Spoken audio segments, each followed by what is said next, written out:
Hello everyone, Teacher Gaming here. Welcome back to another video on DC Worlds Collide. Today I want to talk a little bit about the different game modes, show you some game footage, and also tips on what not to do in this game and what you should be focusing on. So if you're ready, let's take a closer look. So I want to actually start off with what you do not want to do. Let's go there, and we're gonna go to the Event Center. Now, we have the 7 days login calendar, which is really good. You get nice gifts, etc. Currently, there are some events going on. Always make sure you do those. Oh my god, I can see I'm falling here. I really want to get these 20 here, so I need to go ahead and make sure I get in there if I can.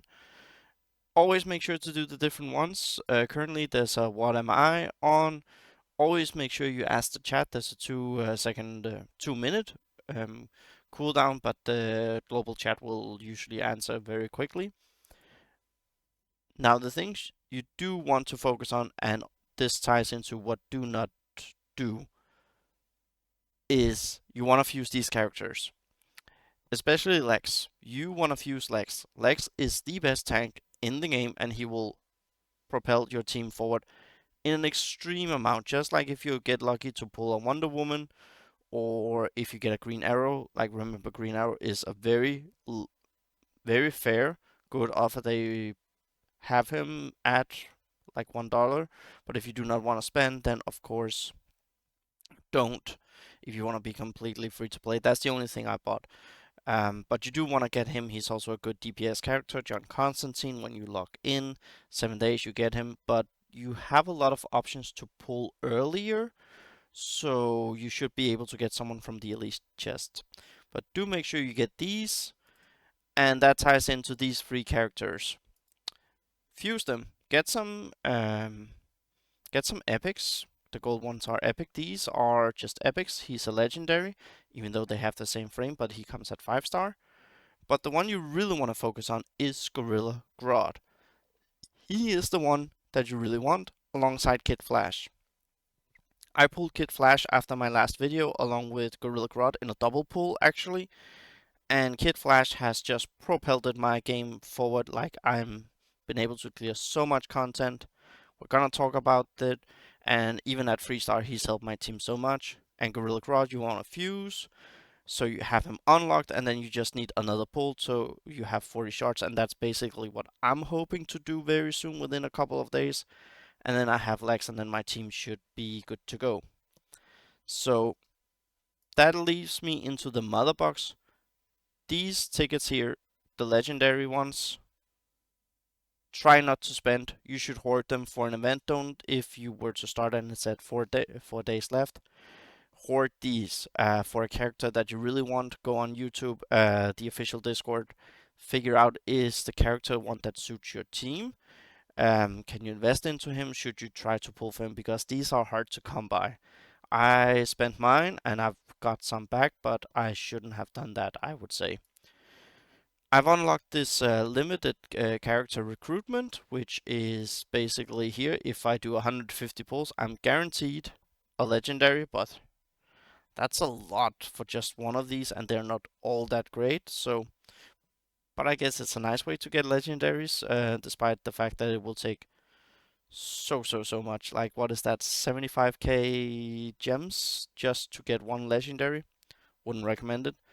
But that leads me into down here. Make sure you always pull these. Um, when you get the desired function unlocked, I believe that's after 120 pulls, then I would say characters that are helping you get Lex unlocked. Now, I could reset mine for 800 gems, but it's going to be resetting in 2 days and 1 hour, so that would be Tuesday. I should hopefully have Lex on Tuesday, and yeah, I just need a Grodd, but make sure you use this one correct. Like, look a little bit long term, and that long term leads me into the actual roster.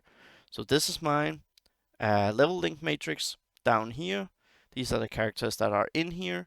My Captain Cold is here. As you can see, he's actually 4-star. I'm gonna talk about that a moment.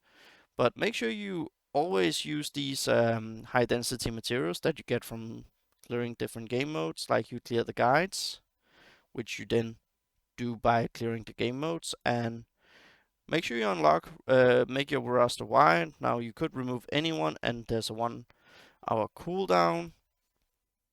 Make sure that you actually use that, and then make sure you have your roster set up. And this is where I want to talk about do's and don'ts. Don't level up characters beyond 3-star if you don't feel you're going to need them. Now, early on, there are some characters that you could level up because your roster is limited the first few days. Captain Cold is one of them because you can reset him, and he's actually quite nice. He's a decent tank. Mirror Master, if you've been extremely unlucky, whoops, we just get this. Don't mind if I do. He's also one that you can't unlock and reset because he is nice if you don't have any back row damage, but you should have some. And the same with Black Canary, who is probably one of the only healers. Remember, the icon for support doesn't mean that they can heal, it just means they do support.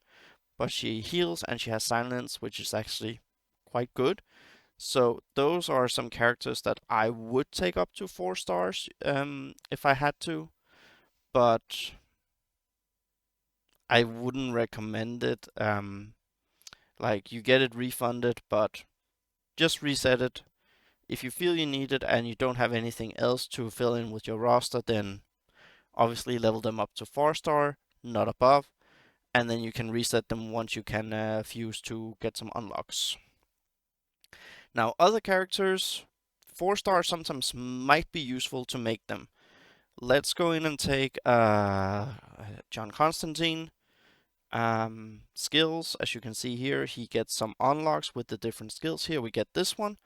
They get strong attack they gain 1 more stack. So they will have 2 stacks of strong attack for 3 turns. That's nice. And you can see you use the elite shards to rank him up, and also you use the rare shards. The thing is here, make sure the character fusion that you don't select anything. Do not press auto select, it will just wreck you.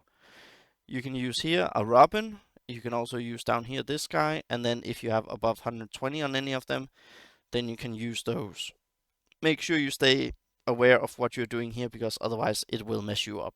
And you don't want to do that, because I feel it's pretty cool the way this works, that some characters get stronger. Let's just look at Bane, who I know isn't the greatest of tanks, but I think with someone like Lex, he might be good when he's very high. Like, go over here.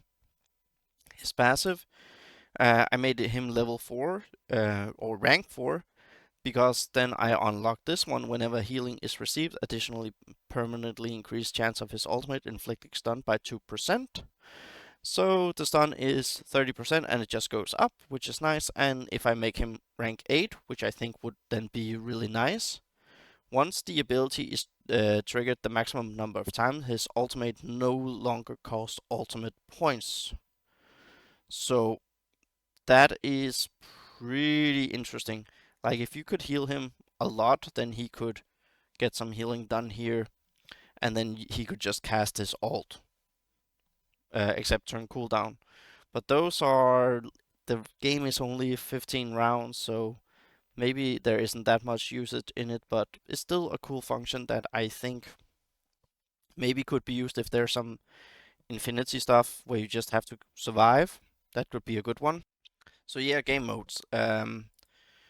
The standard mission story here cleared. Like, again, I got Kid Flash. I added him into the team, and I just breezed through up here. Like, not breezed through. There was some hard stuff here and there.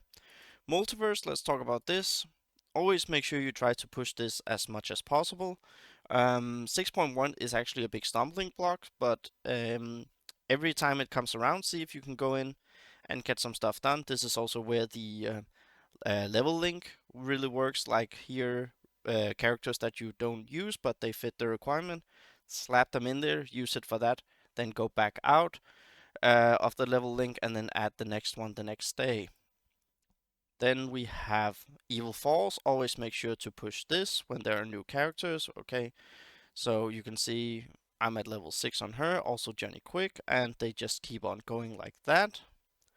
Always make sure you get some stuff done there. Then we have War World. There's the Elite Arena. There's the normal arena. Wow. I get hurt a lot. Have I done something wrong in here? Oh yeah, I actually do have. Let's make sure we select that. There we go. And yeah, confirm. Um, you know what? Let's do one here just so you can see what happens. We're gonna do loggy. I should win this. So basically, I get everything set up, and we wanna bring Batman down. So here we go. And let's just, yeah, there we go. So basically, times 3 speed. This one up here button is for auto ultimates to work. No crit, sadly. I just want to show you how it actually works, how you can like impact the game even though it's running on auto. So like setting up the game correctly is important to set up your roster. Okay, no stun on Nightingale or Nightwing. That was actually really important. Down here, now I know it's gonna be my turn soon. Then if I didn't want to use my Johnny Quick, or Kid Flash I was too slow. Otherwise, click here when you know it's about to be your turn. Then just sit on your phone or computer and just press here, and then it will actually make sure to activate that ability instead. You could also just turn this off. No, oh, you cannot turn that off, but here. There, I could have clicked Bane, and he would have done his instead, but I'm so far ahead that I know I will win, which luckily I should do because I'm 50k power higher. So, but if I had needed the heal, I could just sit there, click on Bane, and it would work. It would prioritize him, so I can manually dictate what it happens. Go back up to master. Thank you for that. So yeah, and same over here. And this is where you also want to plan a little bit ahead. This is where you have a wide roster. 5 characters, set them up, make some good teams. My strongest team here. And then I'm working on some freeze team debuff and then with some healing down here. So Constantine adding a buff due to the strong attack. Back row damage. 2 tanks. This one has the damage reduction, Mr. Freeze. And then I also have some heal. And I use the back heal, the mirror here, because of Constantine making my backline actually lose some health due to getting the strong attack. So that's what I'm doing. And yeah, Elseworld, that's the last thing I want to end on. When you are doing Elseworld, always make sure to get your experience here. You get experience, you get the titanium, but always make sure you press XP battles. Even if you feel you might die, then go into your shop, buy the adrenaline down here for 100 gems because XP is just so hard to get by. So you just do that, don't recruit characters, you should be able to do it, and that will help you a lot. Let me know in a comment down below, how did you find it, was it helpful, and how far are you? See you all next video.